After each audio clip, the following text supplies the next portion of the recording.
What a game. And let me tell you, by the way, neither one of these two teams invited to be part of the Super League, but I think people in that 16 to 24-year-old age group that Florentino was so concerned about, I think my guess is they probably would have enjoyed this with the 7 goals and all those moments of filth that we saw. But look, if you're Napoli, you're left maybe, or you're obviously elated at the result and where you are, but you're left to wonder, man, what would have happened this season if Victor Osimhen hadn't had that injury, if Dries Mertens hadn't had that injury, if the squad had been calmer, if we didn't have all this nonsense with Aurelio De Laurentiis going after Gattuso.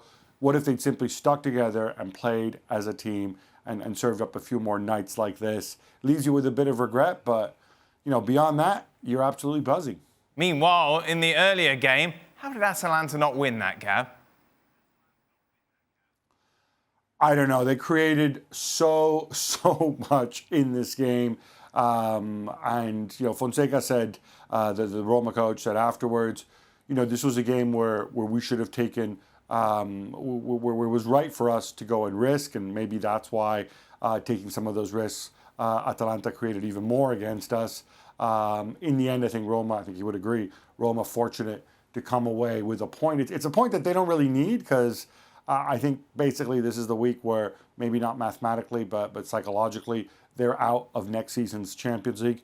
For Atalanta, they're going to view this as 2 points dropped. And as you said before, when you read the table, it is so tight there. Wonder if they'll look back and say, man, these are the 2 points that cost us the Champions League, potentially. Gab, I will put a slightly different twist on the question as to who will finish in the Champions League, because you might sigh or huff or say, I don't know. So let me ask you this. Who've been the best 4 teams in Italy this season? Best 4 teams in Italy this season for me, again, we're not grading on a curve here, right? So we're not going to go and give lovely props to Sassuolo because we enjoy watching them play. So if we do it that way, for me, the best 4 teams this season have been Inter, Atalanta, Milan, and I think you have to say Napoli. I mean, maybe not in that order. But you haven't asked me about Zlatan Ibrahimovic signing a new contract. Yeah, everyone knew he was going to do that. That's not big news. We've known that for ages, haven't we?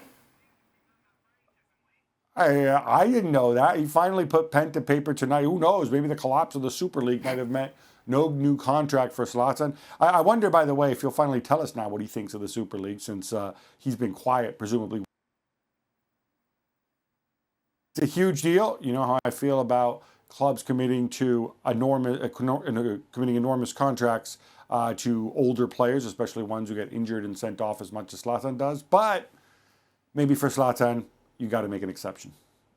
Gab Marcotti, as always, thank you very much. Just a reminder then that Serie A continues this weekend, and that race for the top 4 is going to go right down to the wire. Your eyes are drawn, aren't they, to the game on Monday, Lazio against AC Milan, like the other matches, live on ESPN+.